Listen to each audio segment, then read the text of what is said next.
Ayan, hello po. Magandang umaga, magandang gabi, no? Kung nasang panig tayo ng mundo, ayan, urong natin. Para nakikita niyo mga bracelet. O, ayan po ha, baka kasi meron kayong mapusuan. O. Okay po, sana po ay nasa mabuti kayong kalagayan sa pagpapanood ng ating pangalawang reading for today. Today po is Monday na ha. 20 na. O, pakabilis ng araw na. Kailan lamang ano ba yun? Mahal na araw.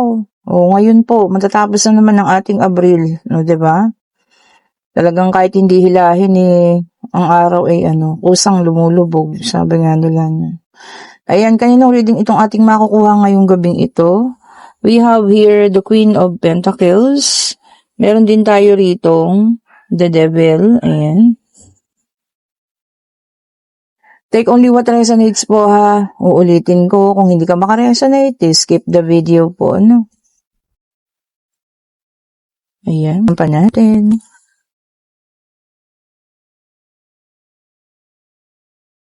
At yung si Madam pala, no?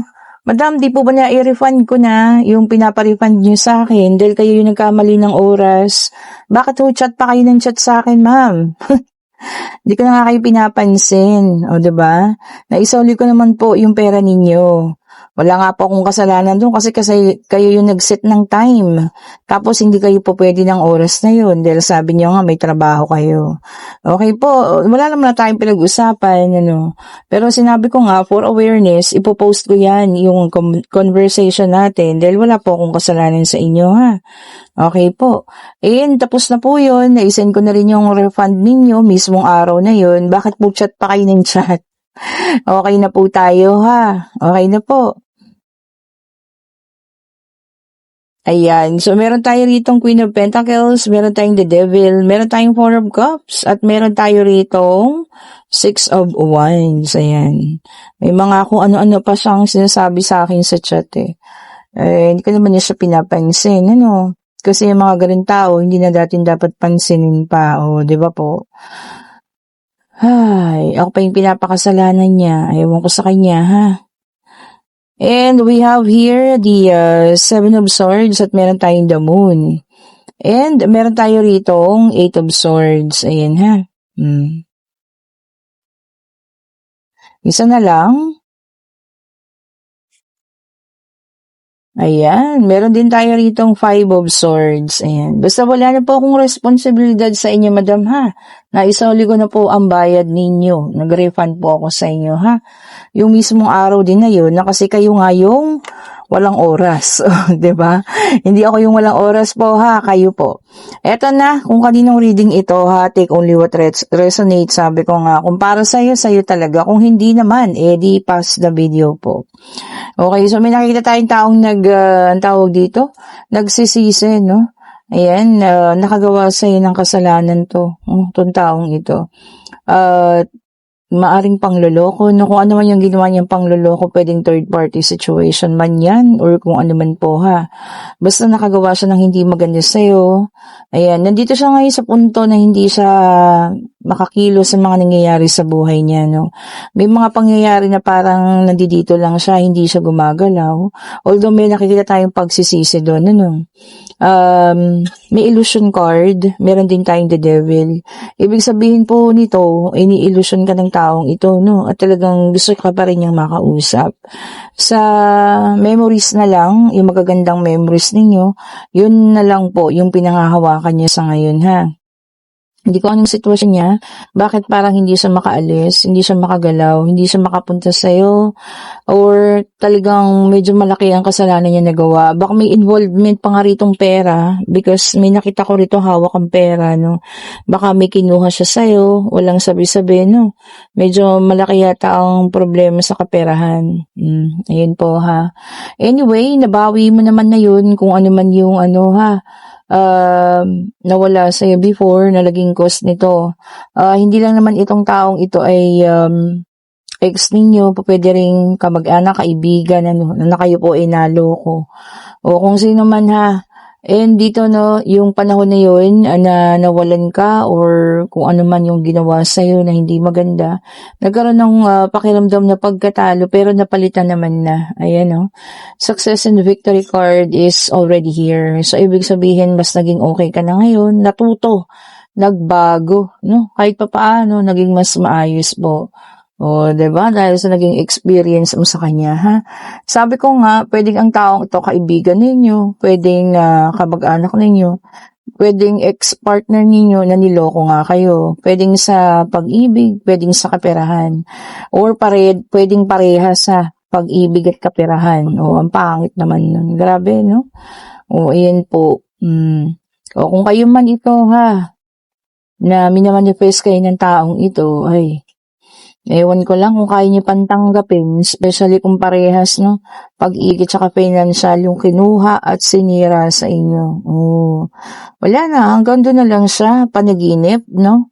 Mga memories ninyo na binabalik-balikan, may pagsisisi naman, pero baka huli naman na, no? And we have here the Six of Swords. Ayan, ito na nga sinasabi ko eh.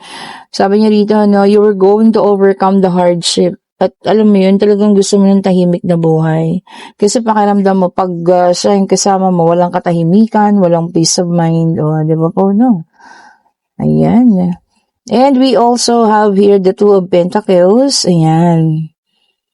Ikaw naman, sabi dito, no, transferring money. Baka nakapag-transfer ka ng kaperahan sa kanya na medyo malaki-laki na hanggang ngayon, hindi niya pa kayang ibalik. Oh. Kaya yan, no, tignan nyo, nakatali siya doon sa sitwasyon, ha. O, kung ano man to, no, kung tungkol man to talaga to sa pera, yun lang, kung wala siyang pambayad, talagang, alam mo yun, mahihi at mahihiyang kumontak po ito sa inyo, no. Baka malaking halaga, ha. Naku, mag-ingat po. Eto na nga, kasasabi ko lang, baka malaking halaga nga, no. And anyway, meron naman ng financial new beginning para sa'yo. Abundance is coming, ano. Minamanifest mo yun, para alam mo yun, lahat ng nawala, mapalitan na. Oh. Kung ano't ano man po, ha. Siyempre, nahariyan naman na, yung buhay mo na lang, asikasuhin mo. Siguro siya, hindi na, no. And we have here the King of Cups. Yan. Alam mo, napakadami niyang emosyon ngayon, ano, na tumatakbo kayang puso sa katawan niya, sa isipan niya, no. Ang dami pong manifestation. So, ayan. Ano't ano man ang kanyang gagawin. Bahala po kayo naman kung magpapaawa or ano man. Kayo man po, kayo pa rin magdedesisyon. And we have here the Two of Cups. So, ayun nga, magre-reach out. Ayan. Gusto talaga ng connection. Gusto ng pagbabalikan siya mismo. No? Kaya lang, siguro pag-isipan mo ng mabuti. Lalo na kung may involved na pera. No? Kung panloloko. Pero masakit din yun, ha? Pero nasa sa inyo pa rin. Ulitin ko, no? Kayo pa rin po ang magde-decide kung ano ang gusto niyo gawin dito sa taong ito. O, di ba naman? Desisyon nyo pa rin po yan. O, tignan pa natin. Ayan, ito pa, oh. And we have, yun na nga, Two of Swords is going to be a difficult decision. Ayan, painful choices din. Masakit na pagpili. Siguro kahit pa paano, meron ka pa nararamdaman, no? Kahit ganun yung ginawa sa'yo. Pero siguro, hindi na rin naman tayo, magpapaloko pa ulit. Kaya, masakit man, no? Ibibigay mo yung desisyon kung sakaling ito po ay mangyari sa inyo, no? 'Di ba? Kung ano man, 'di ba? Nasa inyo pa rin, sabi ko nga. O, 'di ba po, no? Lalo na kung may involved na pera, ha? Hindi lang yung feelings, hindi lang yung emosyon. 'Di ba? So, kung sa inyo man ang reading na ito, ayan. Pakinggan nyo rin yung sarili ninyo, ha? Huwag puro puso. Gamitin din yung isip. And we have here the Six of Cups. Ayan. Sabi niya rito, no, magpe-play innocent siya o magpapa-inosente raw muna. Ay, nako. Kahit ano pa sigurong gawin, ano, inosente, walang alam or kung ano man. Nako, nangyari na yun eh.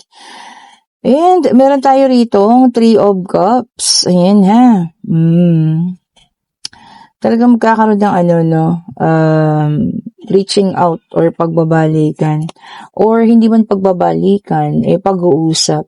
Ayan ha. So, kayo po, kung ano man ang desisyon ninyo, Alam mo yan, kaya mo bang ibigay, kaya mo bang pagbigyan, di ba? Nasa sa inyo pa rin po, no? Hindi ko naman sinasabing wag, pero kayo pa rin po, ano? Kasi tiwala po yung nasira dito at pagmamahal din naman, di ba?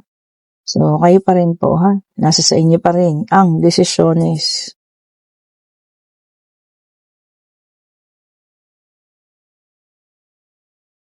Puro, ano na lang, mga memories ninyo, yung binabalik-balikan nyo. Hanggang doon na lang muna kasi. Sabi ko nga sa inyo, hindi makalapit.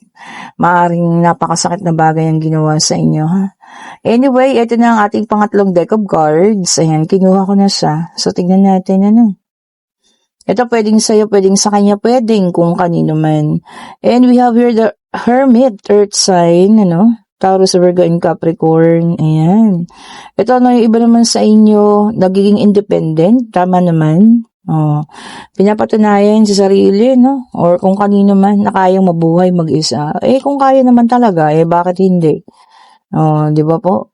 Kung kakayanin, mas maganda nga yun para matuto. And we also have here the Ten of Cups, Water sign, Cancer, Scorpio, and Pisces. Ayan. Ito ang maganda, no? Sabi niya rito, no?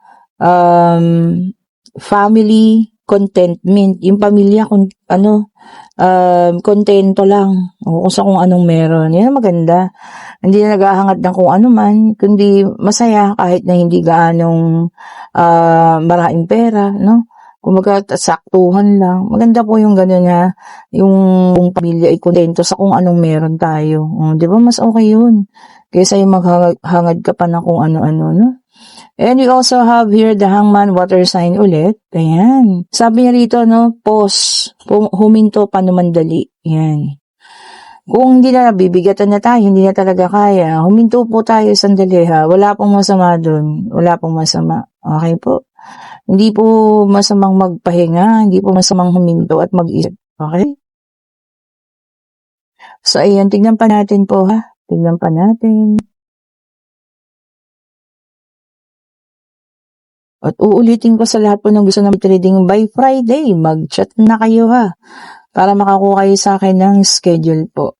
And we have here the Three of Wands, fire sign, Aries, Leo, and Sagittarius. Ayan, progress.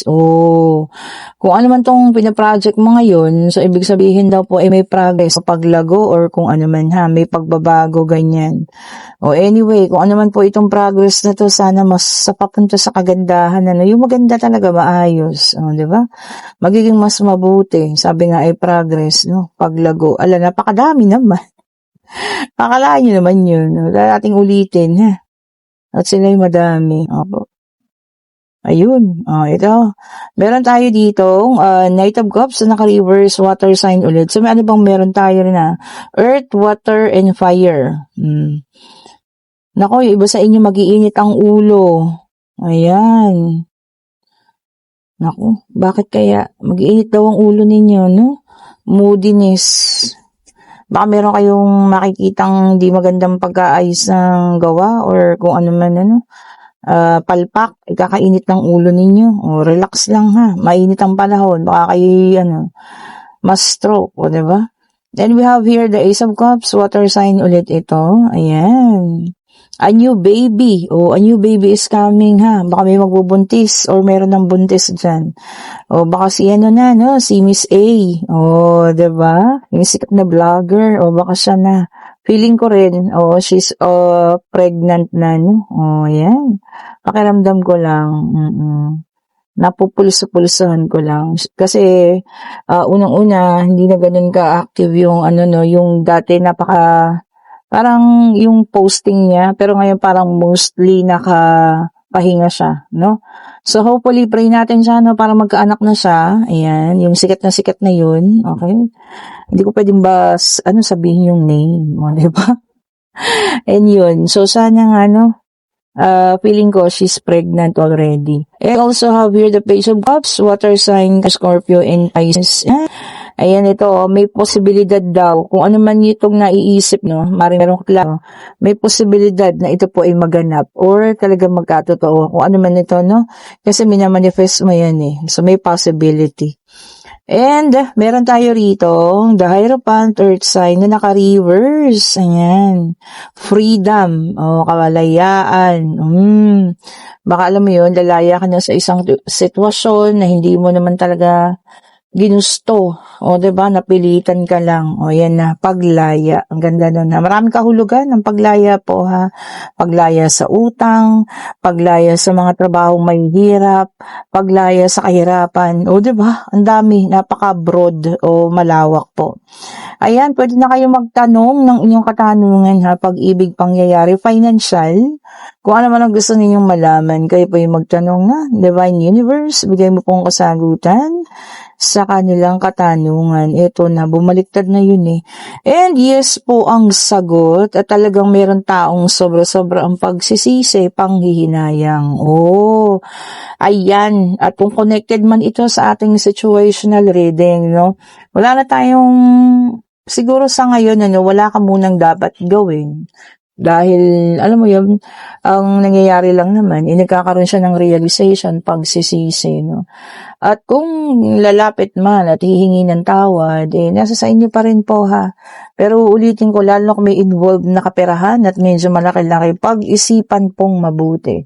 Hindi po ganun kadali yun, ha. Lalo na kung may involved na pera. Okay po, pero kayo pa rin, sabi ko nga, kung kaya nyo namang ibigay ang kapatawaran, why not po? Thank you so much po for watching. Pa-share, pa-like, pa-subscribe, and hit the notification bell para lagi kayong updated sa mga bagong videos na nire-release natin. At sa lahat ng order ng ating mga bracelet, ayan ha, kayo po yung mag-order na. Ayan, kagaganda nila. Tingnan nyo naman, walang kupas. Sila pa rin, yung mga naka-display ko, simula't simula. Ayan ha, sila pa rin yan. Ayan po, wala pa naman nagsoli sa akin na nagbakbak or nagkupas or kung ano man yun. Wala naman po. Ayan. Mag-order na po kayo ha. Tignan niyo kung anong, pwede niyo akong tanungin kung ano yung mas maganda para sa inyo, no?